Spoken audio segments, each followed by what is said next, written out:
Hi all welcome to Book Owls. നമുക്കിന്ന് language പേപ്പറിലെ standard English എന്ന് പറയുന്ന ടോപ്പിക് പഠിക്കാം. എന്താണ് സ്റ്റാൻഡേർഡ് ഇംഗ്ലീഷ്? ഓക്കെ, ഞാൻ പറയുന്ന ടെക്സ്റ്റ് ബുക്ക് ഏതാണെന്നറിയോ? A concise history of English literature and language by K Radhakumari. അത് നോക്കി ഞാൻ പക്ക സെയിം ആണ് പറയുന്നത് കേട്ടോ. അപ്പം നിങ്ങളുടെ കയ്യിൽ ടെക്സ്റ്റ് ബുക്ക് ഉണ്ടെങ്കിൽ ജസ്റ്റ് ഫോളോ ദാറ്റ്. നിങ്ങളുടെ കയ്യിൽ ഇൻ കേസ് ഇല്ല എന്നുണ്ടെങ്കിൽ പറയുകയാണെങ്കിൽ ഞാൻ നമ്മുടെ ഗ്രൂപ്പിൽ അയച്ചേക്കാം ഇതിൻ്റെ പിക്ചർ. ഓക്കെ ഓക്കെ ഇനി നമുക്ക് എന്താണ് സ്റ്റാൻഡേർഡ് ഇംഗ്ലീഷ് നോക്കാം. F T. Wood has arrived at to state a particular definition for standard English. അതായത് ഈ ഒരു മനുഷ്യൻ എഫ് ടി വേണം, നമുക്കൊന്നും വേണ്ട, എന്താണ് സ്റ്റാൻഡേർഡ് ഇംഗ്ലീഷ്, അതിനൊരു പർട്ടിക്കുലർ ഡെഫിനേഷൻ കൊടുക്കാൻ വേണ്ടിയിട്ട് ഭയങ്കര ബുദ്ധിമുട്ടാണെന്ന് പറയുന്നുണ്ട്. ഓക്കെ, അപ്പം അതിൻ്റെ ബുദ്ധിമുട്ട് പറയാണ്. ഓക്കെ, അപ്പോൾ ജനറലി നമ്മൾ ബിലീവ് ചെയ്യുന്നത് സ്റ്റാൻഡേർഡ് ലാംഗ്വേജ് എന്ന് പറഞ്ഞാൽ ഇമ്പോസിബിൾ ആണ്. ഇപ്പോൾ ഏതൊരു ലാംഗ്വേജ് ആണെങ്കിലും അതിൻ്റെ സ്റ്റാൻഡേർഡ് ഫോം എന്ന് പറഞ്ഞാൽ ഭയങ്കര ഇമ്പോസിബിൾ. ഇപ്പം നമ്മുടെ മലയാളം യൂസ് ചെയ്യുന്നു, മലയാളത്തിൻ്റെ ആണെങ്കിലും അതിൻ്റെ സ്റ്റാൻഡേർഡ് ഫോം എന്ന് വെച്ചാൽ ഇമ്പോസിബിൾ അല്ലേ. നമ്മളിപ്പോൾ ഇപ്പോൾ മലയാളത്തിനാണെങ്കിലും ഒരുപാട് ഫോം ഉണ്ടല്ലേ, അതിലേത് ഫോമാണ് സ്റ്റാൻഡേർഡ്? ഭയങ്കര കൺഫ്യൂസിങ് അല്ലേ. അതുപോലെ തന്നെ എല്ലാത്തിലും ഒരു പെർഫെക്റ്റ് ഫോം കണ്ടുപിടിക്കുന്നത് ബുദ്ധിമുട്ടാണ്. അതുപോലെ തന്നെ നമുക്ക് സ്റ്റാൻഡേർഡ് ഇംഗ്ലീഷ് എന്ന് പറയുന്നത് കംപ്ലീറ്റ്ലി ഇമ്പോസിബിൾ ആണ്. ഈവൻ ഏതെങ്കിലും ഒരു ലാംഗ്വേജ് അതിന് കുറേ സെറ്റ് ഓഫ് റൂൾസ് ഉണ്ടായിരിക്കും. ഈവൻ അത്രയും സെറ്റ് ഓഫ് റൂൾസ് ഉണ്ടെങ്കിലും it's impossible to follow that rules completely അല്ലേ. നമുക്ക് മലയാളം ആണെങ്കിലും കുറേ റൂൾസ് ഉണ്ട്.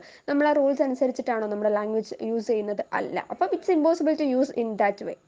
പക്ഷേ നമ്മുടെ മലയാളം ആണെങ്കിലും ഒരുപാട് വേരിയേഷൻസ് ഉണ്ടല്ലേ. മലയാളം ഇപ്പം നമ്മുടെ കാസർഗോഡ് തൊട്ട് ട്രിവാൻഡ്രം വരെയുള്ള മലയാളത്തിന് ഒരുപാട് വേരിയേഷൻസ് ഉണ്ട്. അപ്പോൾ അതിൽ നമ്മളൊരു പർട്ടിക്കുലർ സ്ഥലത്തുള്ള സംഭവം നമ്മൾ കറക്റ്റ് മലയാളമാണ്, അല്ലെങ്കിൽ ഇങ്ങനത്തെ മലയാളമാണ് അച്ചടി ഭാഷയിലൊക്കെ യൂസ് ചെയ്യുന്നതെന്ന് പറയാറുണ്ട്. അതുപോലെ ഇംഗ്ലീഷിൻ്റെ കേസിലും സ്ഥലവും കാലവും പേഴ്സൺസും മാറുന്നതനുസരിച്ച് ഇൻഡിവിജ്വൽ അനുസരിച്ചും ലാംഗ്വേജ് മാറും കേട്ടോ. ഇത് സ്ഥലവും ഇതുപോലെ ഇൻഡിവിജ്വൽസ് അനുസരിച്ച് മാറുന്നത് അനുസരിച്ചിട്ട് ഏറ്റവും ബെസ്റ്റ് ആയിട്ടുള്ളൊരു ഫോം എടുത്തിട്ടുണ്ട്. അതിനെയാണ് സ്റ്റാൻഡേർഡ് ഇംഗ്ലീഷ് എന്ന് പറയുന്നത്.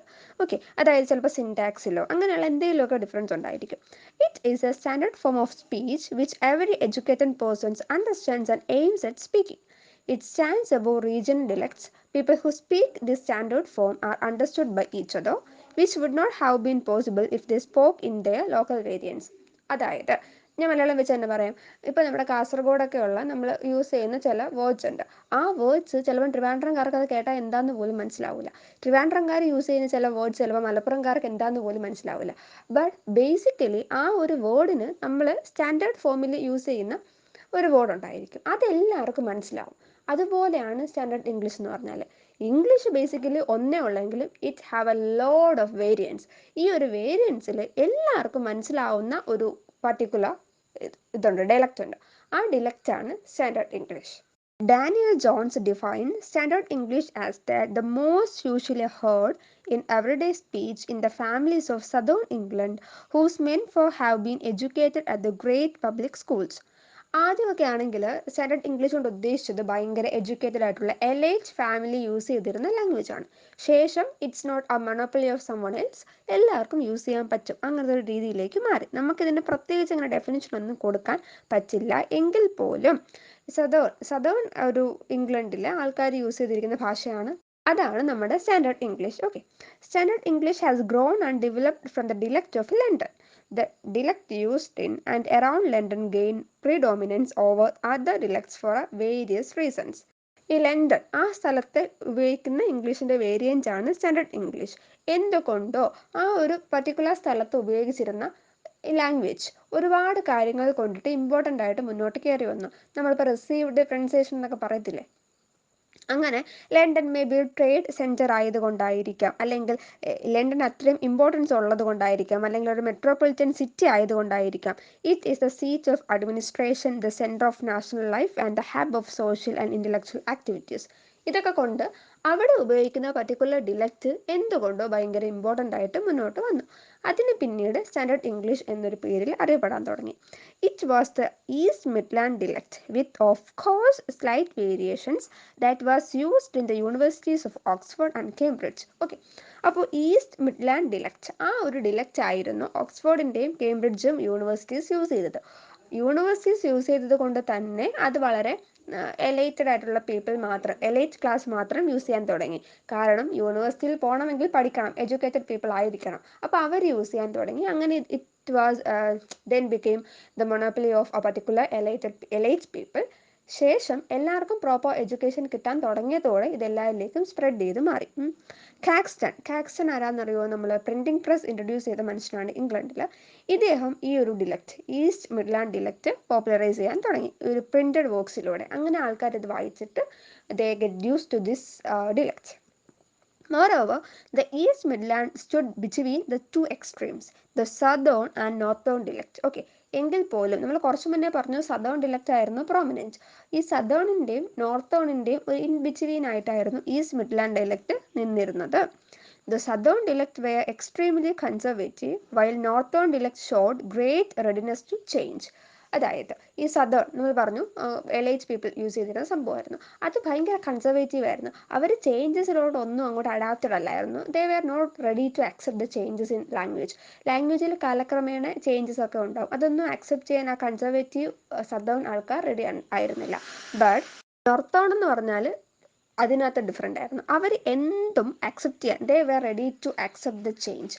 എന്ത് ചേഞ്ച് വന്നാലും ആക്സെപ്റ്റ് ചെയ്യാൻ റെഡി ആയിരുന്നു. അപ്പോൾ ഈ രണ്ട് ഡിലക്റ്റിനും ഇടയ്ക്കാണ് നമ്മുടെ ഈസ്റ്റ് മിഡ്ലാൻഡ് ഡിലക്റ്റ് നിന്നത്. ഓക്കെ, ഇനി the East Midland dialect was less progressive than Northern but more advanced than the Southern. So it was comprehensible to the speakers of both dialects. Thus, towards the close of Middle English period, the East Midland dialect emerged as the most important dialect. Modern Standard English has developed from this dialect. Okay, അതായത് ആർക്കും കേടില്ല. അതായത് ഇപ്പോൾ southern ആൾക്കാർക്കും east Midland കേൾക്കുമ്പോൾ മനസ്സിലാവുന്നുണ്ട്, northern ആൾക്കാർക്കും ഇത് കേൾക്കുമ്പോൾ മനസ്സിലാവുന്നുണ്ട്. അതുകൊണ്ട് തന്നെ വലിയ ബുദ്ധിമുട്ടൊന്നും ഇല്ലാതെ നിൽക്കുന്നത് കൊണ്ട് കുറേ നാൾ കഴിഞ്ഞ് മിഡിൽ ഇംഗ്ലീഷൊക്കെ ആ പീരീഡ് കഴിയുമ്പോഴത്തേക്കും ഇതാണ് പിന്നീട് സ്റ്റാൻഡേർഡ് ഇംഗ്ലീഷ് ആയിട്ട് മാറുന്നത്. ഓക്കെ, പിന്നീട് ഇനി നമ്മൾ നെക്സ്റ്റ് പറയാൻ പോകുന്നത് ഡോക്ടർ ജോൺസന്റെ ഡിക്ഷണറി. ഈ ഡോക്ടർ ജോൺസന്റെ ഡിക്ഷണറിയെ പറ്റി നിങ്ങൾ പഠിച്ചിട്ടുണ്ടായിരിക്കുമല്ലോ അല്ലേ? ആ ഒരു ഡിക്ഷണറി നമ്മുടെ ലാംഗ്വേജിനെ സ്ട്രക്ചർ ചെയ്യാൻ വേണ്ടി at a great extent it help കേട്ടോ. The increase contact between various social classes, the spread of education and reading among all classes, and the advent of wireless and the other factors that contributed the evolution of Standard English. Next, modern Standard English is based chiefly Anglo Saxon foundation. നമ്മൾ already influence of Bible ചെയ്തിട്ടുണ്ട്. ആ ഒരു വീഡിയോയിൽ നമ്മൾ പറയുന്നത് authorised version of ബൈബിളിനകത്ത് 94% of വെക്കാബ്സും കൂടുതലുള്ളത് Anglo Saxon ആയിരുന്നു. അതുപോലെ സ്റ്റാൻഡേർഡ് ഇംഗ്ലീഷിലും ഏറ്റവും കൂടുതൽ ആംഗ്ലോ സാക്സൺ ആണ്. എന്തുകൊണ്ടാണെന്ന് പറഞ്ഞാൽ നമ്മുടെ ഇംഗ്ലീഷ് ലാംഗ്വേജിന് ഒരുപാട് ഫോറിൻ ലാംഗ്വേജ് ഇൻഫ്ലുവൻസ് ചെയ്തിട്ടുണ്ട്. ഫ്രഞ്ച്, ലാറ്റിൻ, സ്പാനിഷ്, അങ്ങനെ ഒരുപാട് ലാംഗ്വേജ് ഇംഗ്ലീഷിനെ സ്വാധീനിച്ചിട്ടുണ്ട്. അതുകൊണ്ട് തന്നെ അവരുടെ നേറ്റീവ് ടങ് ഏതാണ്? ആംഗ്ലോ സാക്സൺ ആണ്. അപ്പോൾ അവരുടെ ഒരു നേറ്റിവിറ്റി അവർക്ക് പ്രിസർവ് ചെയ്ത് വെക്കാൻ വേണ്ടിയിട്ട് മോസ്റ്റ് ഓഫ് ദ വേർഡ്സ് അവർ ആംഗ്ലോ സാക്സൺ വേർഡ്സ് തന്നെ യൂസ് ചെയ്തു. അതുകൊണ്ടാണ് നമ്മുടെ മോഡേൺ ഇംഗ്ലീഷ്, സ്റ്റാൻഡേർഡ് ഇംഗ്ലീഷിൽ ഏറ്റവും കൂടുതൽ വേർഡ്സ് 75% വേർഡ്സ് ആംഗ്ലോ സാക്സൺ ആണെന്ന് പറയാനുള്ള റീസൺ. ഓക്കെ, നെക്സ്റ്റ് നമുക്കിനി പറയേണ്ടത് The Latin influence of the Renaissance period had threatened to undermine the Anglo-Saxon basis. Renaissance ഏജിൽ കൂടുതലായിട്ടും ലാറ്റിൻ ആ ഒരു ചിന്തകരും തിങ്കേഴ്സും റൈറ്റേഴ്സും ഒക്കെ വന്നതുകൊണ്ട് ആ ഒരു ഇൻഫ്ലുവൻസ് ഒരു ത്രെറ്റ് ആയിരുന്നു ആംഗ്ലോ സാക്സൺ ഇംഗ്ലീഷിന്. Okay, hence there was a counter movement in the Commonwealth period when the Puritans came power. We find conservative tendency at work in the Puritan preoccupation to keep the language simple, austere and the devoid of Latinism. Okay, ഈ Puritan age വന്നപ്പോഴത്തേക്കും എന്ത് ചെയ്തു? അവർ ഭയങ്കര കൺസർവേറ്റീവായിട്ട് അവരുടെ native ലാംഗ്വേജിനെ keep ചെയ്യാൻ വേണ്ടിയിട്ട് ഈ ലാറ്റിനെ അടിച്ച് പുറത്താക്കി. ശേഷം കൂടുതലായിട്ടും ആംഗ്ലോ സാക്സൺ ഇൻഫ്ലുവൻസ് തന്നെ ലാംഗ്വേജിൽ മെയിൻറ്റെയിൻ ചെയ്തു എന്നാണ് പറയുന്നത് പ്യൂരിറ്റൻ ഏജിൽ. ഓക്കെ, അപ്പോൾ നമ്മൾ എന്ത് പറഞ്ഞു? മിഡിൽ ഇംഗ്ലീഷ് ടൈമിൻ്റെ കാര്യം പറഞ്ഞു. ലേറ്റർ വി സ്പോക്ക് അബൌട്ട് ഏത് പീരീഡായിരുന്നു? റെനൈസൻസ് പീരീഡിനെ പറ്റി പറഞ്ഞു. നൗ പ്യൂരിറ്റൻ ഏജിനെ പറ്റി പറഞ്ഞു. ഇനി നമ്മൾ പറയാൻ പോകുന്നത് റെസ്റ്റോറേഷൻ പീരീഡിനെ പറ്റിയിട്ടാണ്. Restoration period. ഓക്കെ, അതായത് ഇംഗ്ലണ്ടിനെല്ലാം റീസ്റ്റോർ ചെയ്തു. ആ ടൈമിൽ ഇംഗ്ലീഷ് ലാംഗ്വേജ് അതായത് എല്ലാം തിരിച്ചു വരുമായിരുന്നു. അപ്പം ഒരുപാട് ഇൻഫ്ലുവൻസും അതുപോലെ ലാംഗ്വേജിലുണ്ടായി. ഫ്രാൻസിലെയും യൂറോപ്പിലെ ബാക്കിയുള്ള നേഷൻസിലെയും ഒക്കെ ഇൻഫ്ലുവൻസ് ഇംഗ്ലീഷ് ലാംഗ്വേജിലും ഉണ്ടായി. Though a large number of words came into English in the wake of Restoration, writers in England felt that the language should be regularized. അതായത് ഭയങ്കര ഇൻഫ്ലുവൻസ് ഉണ്ടാകുമ്പോഴത്തേക്കും ഈ റൈറ്റേഴ്സിലൂടെയാണ് ഇത് സ്പ്രെഡ് ചെയ്ത് പോകുന്നത്. ഈ ബുക്സിലൂടെയൊക്കെയാണ് എല്ലാവരും പുതിയ പുതിയ വെക്കാബ്സ് പഠിക്കുന്നത്. അതുകൊണ്ട് തന്നെ അവർ വിചാരിച്ചു okay it should be regularised. അതായത് നമുക്ക് പ്രോപ്പർ ആയിട്ടുള്ളൊരു ലാംഗ്വേജിലേക്ക് നമ്മൾ സ്റ്റിക്ക് ഓൺ ചെയ്യണം എന്നവർ ഡിസൈഡ് ചെയ്യാൻ തീരുമാനിച്ചു. ഏത് ഏജിലാണ്? റീസ്റ്റോറേഷൻ ഏജിൽ. The Royal Society, founded in 1662, though mainly scientific in interest, was concerned with the task of improving the English language.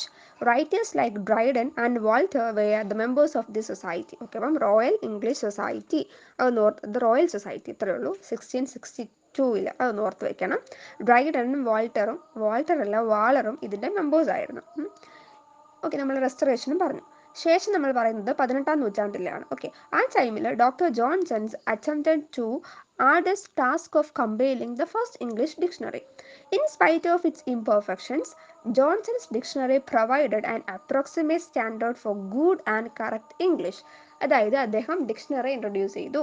അതിൽ അത്ര ഭയങ്കര പെർഫെക്റ്റ് ഒന്നും ആയിരുന്നില്ലെങ്കിൽ പോലും അതിൽ അദ്ദേഹം കുറേ correct and good English introduce ചെയ്യുന്നുണ്ടായിരുന്നു. ആൾക്കാർ തോന്നിയ പോലെയൊക്കെ പറയുമായിരുന്നു. അപ്പോൾ ഇദ്ദേഹം പറഞ്ഞു, ഇങ്ങനെ ചിട്ടയായിട്ട് റെഗുലറായിട്ട് നമ്മൾ ഇത് തന്നെ യൂസ് ചെയ്യണം. It's structured and systematic, we should use that എന്ന് പറഞ്ഞു. അങ്ങനെ ആൾക്കാർ പതിയെ അത് യൂസ് ചെയ്യാൻ തുടങ്ങി. അത് 18ാം നൂറ്റാണ്ടിലെ കാര്യമാണ്. ഓക്കെ, നമ്മൾ ഓരോ ഏജ് വൈസ് പറയുകയാണ്. മിഡിൽ ഇംഗ്ലീഷ് പറഞ്ഞു, റെനേസൻസ് പറഞ്ഞു, റെസ്റ്റോറേഷൻ പറഞ്ഞു, പ്യൂരിറ്റൻ പറഞ്ഞു, ഇപ്പോൾ 18th സെഞ്ചുറി പറഞ്ഞു. ഓക്കെ, ഇനി നമ്മൾ 19th പോവാണ്. In the 19th century the growth of individualism and free trade were grew up. It was the age of expansion and empire building, and these tendencies are reflected in the language. Simply ഇത്രയേ ഉള്ളൂ.